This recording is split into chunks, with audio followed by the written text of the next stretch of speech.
Assalamualaikum warahmatullahi wabarakatuh. Perkenalkan, kami dari kelompok 3 ingin mempresentasikan hasil diskusi kami di dalam mata kuliah Akuntansi Keuangan 2, pertemuan ketiga. Sebelumnya, perkenalkan anggota kelompok kami, yaitu saya Salma Arjuandi Firmansyah, NPM 19 10 10 40 30, lalu Sulistyo Arini 19 10 10 40 85, dan Fitriani Susi Wulandari 19 10 10 41 34. Ekuitas atau equity. Berikut bahan kajian yang akan kami presentasikan pada PPT ini. 1. Bentuk organisasi perusahaan. 2. Ekuitas. 3. Saham preferen. 4. Kebijakan dividen. 5. Penyajian dan analisis ekuitas. Bentuk organisasi perusahaan. Karakteristik khusus dari bentuk perusahaan yang mempengaruhi akuntansi. 1. Hukum perusahaan. Dalam mendirikan perusahaan biasanya harus mengirimkan dokumen persyaratan penggabungan perusahaan ke badan pemerintah. 2. Sistem saham, yaitu 1. Ekuitas dalam perusahaan umumnya terdiri dari sejumlah besar inti atau saham.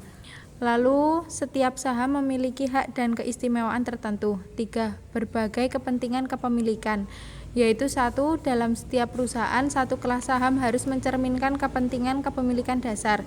Kelas saham itu disebut saham biasa. Yang kedua, kelas khusus saham disebut saham preferen. Lalu, hak yang dimiliki setiap saham. 1. Pembagian secara proporsional dalam keuntungan dan kerugian. 2. Pembagian secara proporsional dalam manajemen atau hak memiliki direktur. 3. Pembagian secara proporsional dalam aset perusahaan pada saat likuidasi. 4. Pembagian secara proporsional dalam setiap penerbitan baru saham dalam kelas. Selanjutnya, ekuitas. Ekuitas adalah hak residual atas aset perusahaan setelah dikurangi semua liabilitas. Ekuitas sering dikelompokkan pada laporan posisi keuangan ke dalam kategori berikut. 1. Modal saham. 2. Premis saham. 3. Saldo laba. 4. Akumulasi penghasilan komprehensif lain. 5. Saham treasury. 6. Kepentingan non-pengendali atau hak minoritas.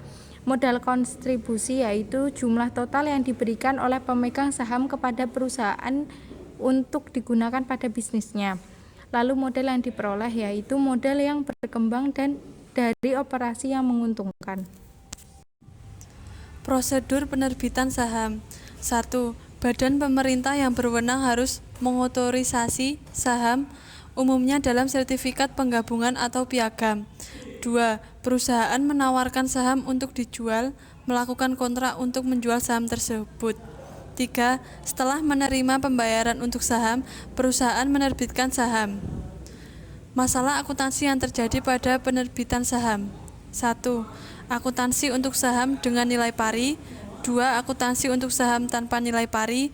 3. Akuntansi untuk saham yang diterbitkan dalam kombinasi dengan efek lain atau penjualan lump sum.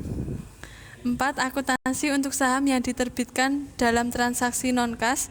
Dan yang kelima yaitu akuntansi untuk biaya penerbitan saham. Perolehan kembali saham.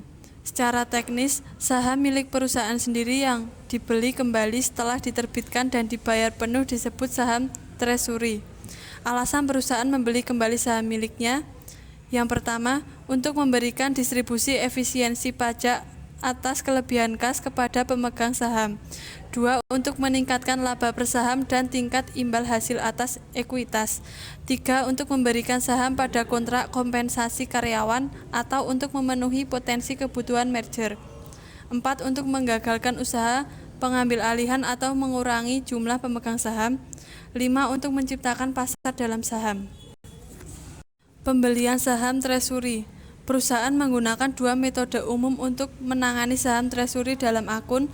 1. Metode biaya, yaitu menghasilkan pendebitan akun saham treasury untuk biaya perolehan kembali dan dalam melaporkan akun ini sebagai pengurang ekuitas pada laporan posisi keuangan. 2. Metode nilai pari atau nilai yang dinyatakan, yaitu mencatat semua transaksi atas saham treasury pada nilai parinya dan melaporkan saham treasury hanya sebagai pengurang modal saham. Penjualan saham treasury. Yang pertama, penjualan saham treasury di atas biaya perolehannya, yaitu bila harga jual saham treasury melebihi biaya perolehannya, perusahaan mengkredit selisihnya ke premi saham treasury. Yang kedua yaitu penjualan saham treasury di bawah biaya perolehannya. Ketika perusahaan menjual saham treasury di bawah biaya perolehannya, maka perusahaan biayanya mendebit kelebihan biaya perolehan dari harga jual ke premi saham treasury.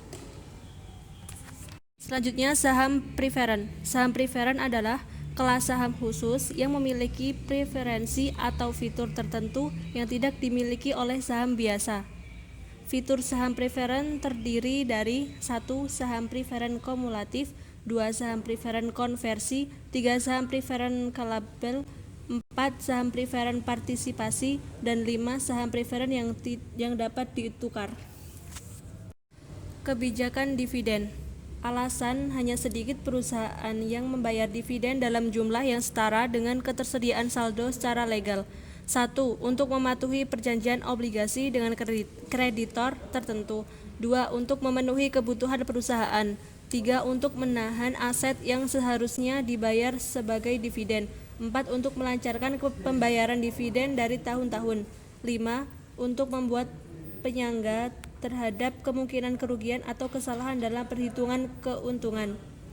Kemudian jenis-jenis dividen. 1. Dividen tunai, 2. Dividen properti, 3. Dividen likuidasi, dan 4. Dividen saham. Pecahan saham dan diferensiasi dividen saham.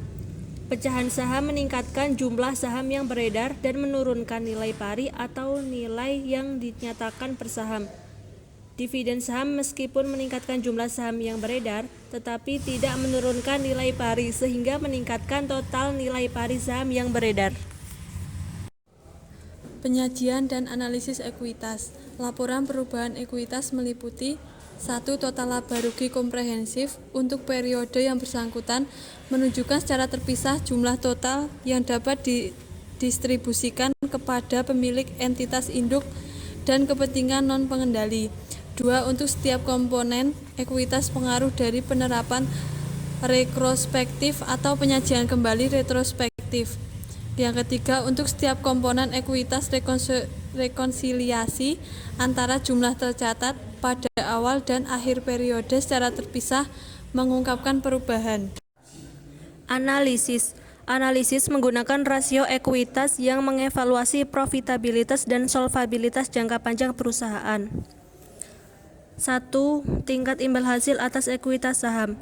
Untuk mengukur profitabilitas dari sudut pandang pemegang saham biasa, rasio ini menunjukkan berapa dolar laba neto yang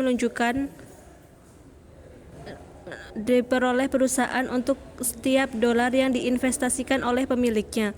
2. Rasio pembayaran adalah rasio dividen tunai terhadap laba neto. Yang ketiga, nilai buku per saham. Nilai buku per saham adalah jumlah yang akan diterima setiap saham jika perusahaan dilikuidasi atas dasar jumlah yang dilaporkan dalam laporan posisi keuangan. Sekian presentasi dari kelompok kami. Apabila ada salah kata, kami mohon maaf yang sebesar-besarnya. Apabila ada teman-teman yang ingin bertanya, dipersilahkan. Terima kasih. Wassalamualaikum warahmatullahi wabarakatuh.